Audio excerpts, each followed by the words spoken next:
Hello everyone. Ituturo ko sa inyo kung paano ako magluto ng adobong baboy. Maglagay tayo ng mantika, tapos bawang at sibuyas. Haluin natin hanggang maging brown siya. Yan, brown na siya. Pwede na natin ilagay yung karne ng baboy.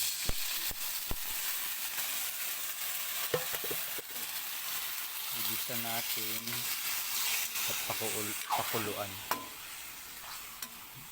Madali namang magluto ng adobong baboy. Lahat tayo marunong magluto, kaya lang yung timpla ang kailangan nating pasatin, yung perfect yun. Yan, pakuluan natin hanggang lumambot siya. Lagyan natin ng tubig para hindi masunog yung ilalim ng kawali.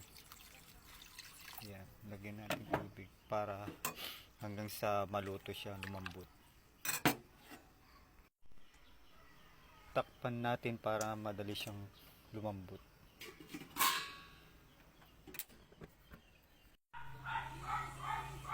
Yan, tignan na natin kung malambot na yung karne ng baboy.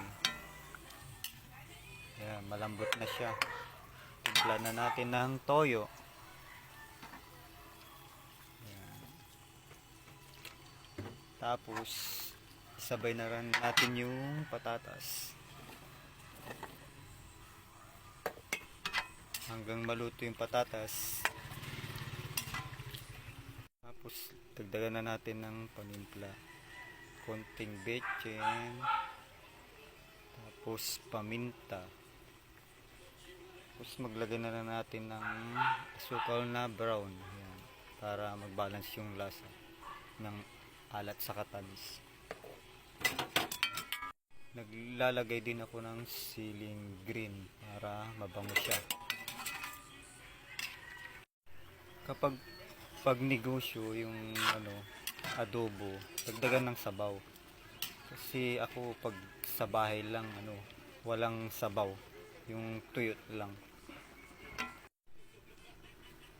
Paninda kasi namin yung niluluto ko. Yung mga customer ko gusto yung maraming sauce. Gusto nila, kaya dinadagdagan ko siya. Para maging malapot siya, dagdagan ng yung lagyan ng konting cornstarch para lumapot siya, hindi siya malabo. Kapag malambot na siya, lagyan na natin ng konting suka. Kapag malapit na palang maluto, yun, lalagyan na ng suka. Luto na yung adobo natin. Tandaan nyo lagi na pag nagluluto kayo, galing sa puso. Tapos paulit-ulit nyong tikman yung tama lang, hindi labis, hindi sobra na maalat o matabang, para magusto ng mga customer. Luto na yung adobo natin, yung simple and the best way to cook na adobo para sa akin. Madali lang siyang gawin. Saka tandaan nyo lagi, yung adobo parang babae yan, hindi kompleto pag walang toyo. Hindi yung sinasabi nila na pag matagal lalong sumasarap. Hindi, yung toyo talaga ang main ingredient ng adobo. Joke lang yon. Sana kahit papano may natutunan kayo sa tinuro kong pagluluto ng sarili kong adobo.